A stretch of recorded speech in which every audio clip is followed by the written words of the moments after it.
अस्सलाम वालेकुम दोस्तों, आज की वीडियो में काफ़ी सारी इंपॉर्टेंट अपडेट्स मौजूद हैं। जानिए तुम अपडेट्स की तफसीलात के बारे में। लिहाजा हमारे इस वीडियो को स्किप किए बगैर पूरा एंड तक देखिए ताकि किसी भी किस्म की इंपॉर्टेंट डिटेल्स आपसे मिस ना हो। और जो लोग हमारे चैनल पर पहली बार आए हैं उन सबसे अदबन गुजारिश की जाती है कि हमारे चैनल मियां भाई एक्सप्लेन को सब्सक्राइब करके बेल आइकन जरूर प्रेस कर लें ताकि इसी तरह के लेटेस्ट एंड फास्ट अपडेट्स आपको रियल टाइम पर मिलती रहे। और जिन लोगों ने हमारे चैनल को सब्सक्राइब कर लिया है उन तमाम लोगों का तहे दिल से शुक्रिया। तो चलिए जानते हैं आज की ताज़ा तरीन लेटेस्ट अपडेट्स के बारे में। धरना चौक पर इतवार को कानून वक्फ के खिलाफ एहतजाज। All India Muslim personal law board का ऐलान, बड़ी तादाद में शिरकत की appeal. All India Muslim personal law board की जानिब से इतवार 1 जून को दोपहर 2 बजे से शाम 5 बजे के दरमियान धरना चौक इंदिरा पार्क लोअर टैंक बंड पर वक्फ तरमीमी कानून के खिलाफ धरना मुनज़्ज़म किया जा रहा है। लिहाजा all India Muslim personal law board की जानिब से तेलंगाना से ताल्लुक़ रखने वाले बोर्ड के अरकान, मुख्तलिफ तंजीमों के जिम्मेदारान, पर्सनल लॉ बोर्ड के मजलिस मुखनाम बराए वक्फ बचाओ दस्तूर बचाओ मुहिम तेलंगाना की जानिब से आज एक प्रेस कॉन्फ्रेंस में इस बात का ऐलान किया गया है कि मुसलमान मर्द व ख़वातीन, बुजुर्ग और नौजवान शहर हैदराबाद में इतवार को मुनक़्क़द शुदनी एहतजाजी धरने में बड़ी तादाद में शिरकत करके इसे कामयाब करें।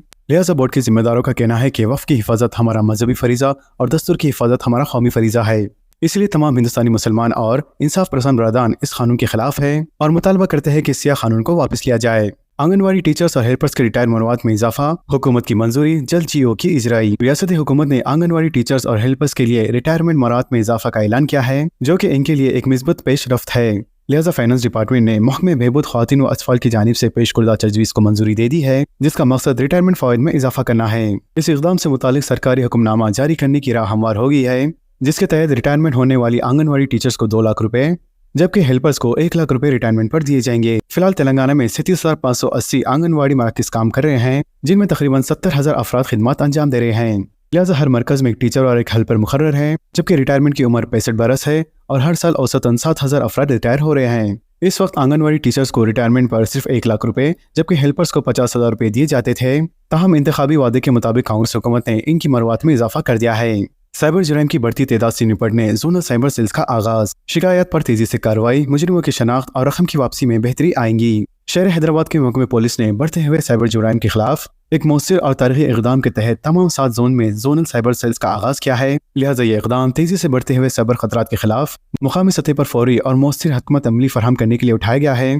वाज़ेह है कि मौजूदा वक्त में साइबर जुराइम की शरह अपनी बुलंद तरीन सतह पर पहुंच चुकी है जबकि हालिया बरसों में दर्ज मुकदमात की तादाद में गैर मामूली इजाफा हुआ है जो न सिर्फ इन जुराइम के बढ़ते हुए रुझान बल्कि अवामी शोर में इजाफे को भी जाहिर करता है।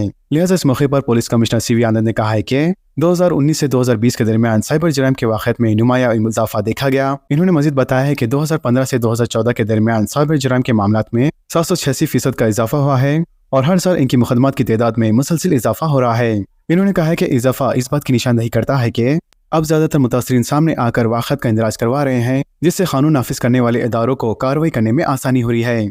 मजीद इन्होंने कहा है कि जोनल साइबर सेल्स का क़याम हैदराबाद के साइबर जुराइम पर पुलिस के रद्द अमल के निज़ाम को मजबूत बनाने के जानिब एक अहम कदम है। लिहाजा हर जोन में मखसूस यूनिट के क़याम से मुजरिमों की शनाख्त और मुतासरीन को रकम की वापसी के अमल में खातिर ख्वाह बेहतरी आएंगी। बारिश के दौरान बीमारी से बचने शहरियों को महकमे सेहत की एडवाइजरी। रियासत तेलंगाना के महकमे सेहत ने मौसम बारिश के दौरान हिफाजती के सिलसिले में शहरियों को एक एडवाइजरी जारी की है। लिहाजा हिंदुस्तानी मौसमियात ने तेलंगाना भर में आइंदा 2 दिनों के दौरान शदीद बारिश का इंतबाह दिया है जिसके नतीजे में दर्जे हरारत में कमी होगी और रतूबत में इजाफा होगा। Director Telangana public health and family welfare doctor Ravindra Naik ने बारिश के मौसम के दौरान सेहतमंद रहने के लिए बास मशवरे दिए हैं जिसमें मच्छरों की लानत पर काबू पाने, मलेरिया, डेंगू और चिकनगुनिया से बचने के लिए अवाम को मशवरा दिया गया कि मॉस्किटोस और स्किन का इस्तेमाल करें। घर के ड्रेनेज को ढक कर रखा जाए ताकि पानी जमा होने से बचाया जा सके। लिहाजा शहरियों को मशवरा दिया गया है कि हर जुम्मे को अपने घर के अतराफ पानी को जमा होने से रोकने का दिन मनाया जाए और पानी से पैदा होने वाले इन्फेक्शन को रोकने की इक़दामात करें। कॉर्पोरेटर की मुबैना हरासानी, PRS लीडर की खुदकुशी। बोरोवंडा पुलिस स्टेशन के हुदूद में एक नौजवान ने कॉर्पोरेटर के मुबैना हरासानी से तंग आकर खुदकुशी कर ली है। लिहाजा इस सिलसिले में पुलिस से तहरीरी तौर पर शिकायत भी की गई है। पुलिस के मुताबिक 35 साल मोहम्मद सरदार, जिसकी बोरोवंडे में एक मेडिकल शॉप है और BRS के लीडर भी थे, कल रात इन्होंने अपने मकान की 3री मंजिल से छलांग लगा दी। लिहाजा इन्हें शदीद तौर पर जख्मी हालात में इलाज के लिए हॉस्पिटल मुंतकिल किया गया जहां वो जख्मों से जाबर ना हो सके। लिहाजा मज़कूर नौजवान की मौत के बाद इनके अरकान खानदान ने बोरोवंडा पुलिस स्टेशन में शिकायत दर्ज करवाई जिसमें कहा गया है कि मोहम्मद सरदार अपने मकान की तामीर करवा रहे थे। लिहाजा इस दौरान BRS से कांग्रेस में शामिल होने वाले बोरोवंडा के कॉर्पोरेटर बाबा फसीउद्दीन ने इनसे रकम का मुतालबा किया और JHMC हुकाम से शिकायत करके इनके मकान को मुनहतम करवा दिया गया। अरकान खानदान के मुताबिक इस हरकत में सरदार शदीद तनाव में थे जिसके बाद इन्होंने इस तरह का इक़दाम उठाया।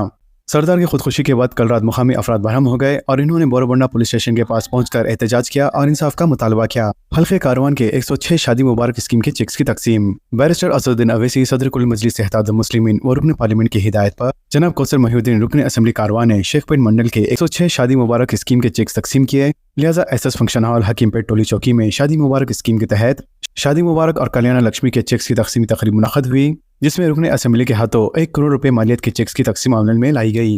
रियासत तेलंगाना में रिवायती चावल की तकसीम, हुकूमत की बोगस राशन कार्ड और ना अहले इस्तिफादा कुनगान पर सख्त नजर। रियासत तेलंगाना में राशन की दुकानात पर बारीक चावल की तकसीम के आगाज के साथ ही हुकूमत ने बोगस राशन कार्ड्स और ना अहले इस्तिफादा कुनगान पर तवज्जो मरकूज कर ली है। लिहाजा हुकाम ने राशन डीलरों की फहरिस्तों का जायजा लेते हुए ना अहले अफराद की शनाख्त का अमल शुरू कर दिया है और ना अहले अफराद के नामों को फहरिस्त से ज़ब्त करने की तैयारी भी की जा रही है। माजी में चूंकि मोटे चावल तकसीम किए जा रहे थे, इसीलिए कई फायदा उठाने वाले राशन लेने से गुरेज कर रहे थे। इसके अलावा अक्सर स्कीमात में राशन कार्ड को महज एक शनाख्ती सबूत के तौर पर इस्तेमाल किया जा रहा था, इसीलिए कुछ लोगों का मानना था कि सिर्फ कार्ड के मौजूद होने से ही फायदा हासिल किया जा सकता है। अब जबकि पूरी रियासत तेलंगाना में बारीक चावल फराहम किए जा रहे हैं, लेकिन तब भी कुछ लोग इसे लेने नहीं आ रहे हैं। लिहाजा इस सूरत हाल का हुकूमत ने संजीदगी से नोट लिया, जिसके तहत हुकूमत ने गुज़िश्ता 6 महीने से राशन न लेने वालों की फहरिस्त तैयार करने की हिदायत दी है, जिसके बाद जिले रेवेन्यू और सिविल सप्लाईज के हुकाम ने फील्ड सर्वे शुरू कर दिया है। लिहाजा सर्वे के दौरान शादी के बाद मुंतकिल हो चुके अफराद, फौत शुदगान और गैर मुकामी अफराद की शनाख्त करके इन्हें राशन की फहरिस्त से निकाला जा रहा है। वाज़ेह है कि आइंदा माह से 3 महीनों का राशन एक साथ तकसीम करने की हिदायत हुकूमत की जानिब से जारी की गई है। इसके अलावा राशन की चोरी और गलत इस्तेमाल को रोकने के मकसद से रेवेन्यू और सिविल सप्लाईज महकमे मुश्तरका तौर पर इक़दाम कर रहे हैं। इसके अलावा फिल सतह पर यह भी जांच की जा रही है कि आया इस्तिफादा कुनगान अब भी राशन कार्ड पर दर्ज पते पर रिहाइश पजीर है या नहीं, क्या घर में किसी फर्द का इंतकाल हुआ है या कोई खानदान नकल मकानी कर चुका है। इसके अलावा कुछ अफराद के नाम 2 अलग अलग जगहों पर मौजूद होने की भी शिकायतें सामने आ रही है। लिहाजा ऐसे मामलात में गैर जरूरी इंदराज को भी हस्फ किया जा रहा है। लिहाजा इन तमाम तर मामलात को मद्देनजर रखते हुए जून के महीने में 3 माह के कोटे की इजराई की जाएंगी। हर महीने की पहली तारीख को हुकूमत की जानिब से कुछ ऐसे नए खवात आयद किए जाते हैं जिसका रास्त असर आम इंसान की माली जिंदगी पर होता है। लिहाजा 1 जून 2025 से भी कुछ ऐसी नई तब्दीलियां लायक की जाने वाली हैं जिसका रास्त असर आम इंसान की रोजमर्रा की जिंदगी पर होने जा रहा है। हर महीने की पहली तारीख को हुकूमत की जानिब से गैस सिलेंडरों की कीमतों में कमी या इजाफा किया जाता है। लिहाजा जून के महीने में भी गैस की कीमतों में इजाफा होगा या कमी, इस बात की अभी तक हुकूमत की जानिब से तस्दीक नहीं की गई है। लेकिन बावजूद इसके अगर गैस की कीमतों में इजाफा होता है तो इसका रास्त असर आपकी माली जिंदगी पे जरूर पड़ेगा। लिहाजा गैस सिलेंडर खरीदने से पहले इसकी कीमत जरूर जांच लें। इसके अलावा जून के महीने में EPFO यानी एम्प्लॉयज प्रोविडेंट फंड ऑर्गेनाइजेशन में हुकूमत की जानिब से एक नया अपडेट लाया जाने वाला है, जिसके तहत हुकूमत EPFO का नया वर्जन 3.0 लॉन्च करने जा रही है, जिससे PF निकालना, डेटा अपडेट करना और क्लेम प्रोसेस में आसानी और तेजी फराहम की जाएंगी। इसके अलावा महकमे EPF में हुकूमत एक ऐसा कार्ड जारी करने जा रही है जिससे ATM की तरह सीधे अपने PF के पैसे निकाल पाएंगे। इसके अलावा 1 जून से ATM ट्रांजैक्शन पर नए क़ानून आयद किए जा सकते हैं, जिसके तहत ATM से पैसे निकालने पर मजीद चार्जेस अदा करना हो सकता है।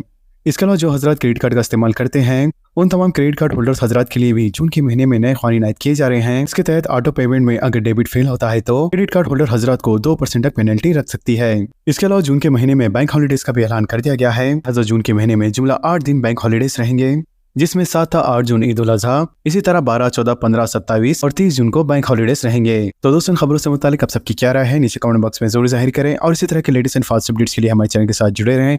हमारे इस वीडियो को आपस में ज़्यादा से ज़्यादा शेयर करें और हमारे चैनल मियां भाई एक्सप्लेन को सब्सक्राइब करके बेल आइकन प्रेस करना ना भूलें। तो मिलते हैं अगली वीडियो में एक लेटेस्ट अपडेट के साथ। अल्लाह हाफिज़।